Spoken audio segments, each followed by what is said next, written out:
Recovery మొత్తం చెల్లించిన వదలకుండా వేధింపులు, ముందస్తు బెయిల్ రాగానే మరోసారి రికవరీ నోటీసులు, ఇది టీడీపీ కూటమి పన్నాగం అంటూ మరొక వార్తని హైలైట్ చేశారు. లేకపోతే ఇక మీ తమాషాలు చాలు, సీసీటీవీ ఫుటేజీల విషయంలో పోలీసుల తీరుపై హైకోర్టు ఆగ్రహం, అక్రమ నిర్బంధాలపై ఎప్పుడు ఫుటేజ్ అడిగినా కుంటి సాకులు చెప్తున్నారు, కోర్టు అడగగానే మిస్టీరియస్గా ఫుటేజ్ మాయమైపోతుంది, ఇలాంటి వాటికి ఫుల్ స్టాప్ పెట్టాల్సిన సమయం ఆసనమైంది, ఈ విషయంలో పోలీసులకు గట్టి సందేశం పంపుతాం, సీసీటీవీ ఫుటేజ్ లేదన్న మాచవరం SHOపై హైకోర్టు ధర్మాసనం సీరియస్ అన్నటువంటి వార్తని హైలైట్ చేశారు.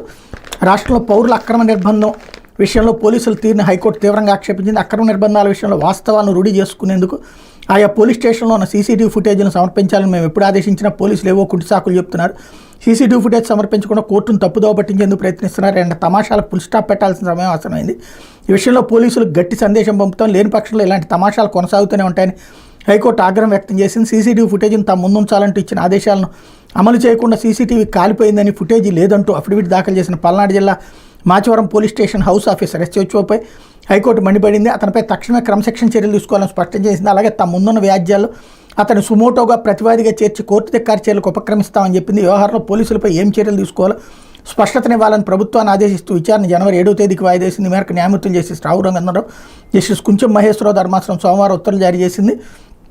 తమ సోదరుడు కటారి గోపిరాజును పోలీసులు అక్రమంగా నిర్బంధించారని, ఆయన కోర్టు ముందు హాజరుపరిచేలా పోలీసులను ఆదేశించాలని కోరుతూ కటార్ నాగరాజు హైకోర్టులో పిటిషన్ దాఖలు చేశారు. తన సోదరుని నవంబర్ 3న అక్రమంగా అదుపులో తీసుకుని పోలీసులు 7వ తేదీన అరెస్ట్ చేశామంటూ అబద్ధం చెప్తున్నారు. ఈ నేపథ్యంలో మాచవరం పోలీస్ స్టేషన్లో నవంబర్ 2 నుంచి 8వ తేదీ వరకు సీసీటీవీ ఫుటేజ్ను కోర్టుకు సమర్పించేలా ఆదేశాలు ఇవ్వాలని కూడా అనుబంధ పిటిషన్ దాఖలు చేశారు. నాగరాజు పిటిషన్పై గతంలో విచారణ జరిపిన జస్టిస్ రఘునందనరావు ధర్మాసనం నవంబర్ 2 నుంచి 8వ తేదీ వరకు సీసీటీవీ ఫుటేజ్ను పెన్ డ్రైవ్లో సంబంధించి మ్యాజిస్ట్రేట్ ముందు ఉంచాలని పోలీసులను ఆదేశించింది. పూర్తి వివరాలతో కౌంటర్ దాఖలు చేయాలని కూడా స్పష్టం చేసింది అన్నట్టు వార్తని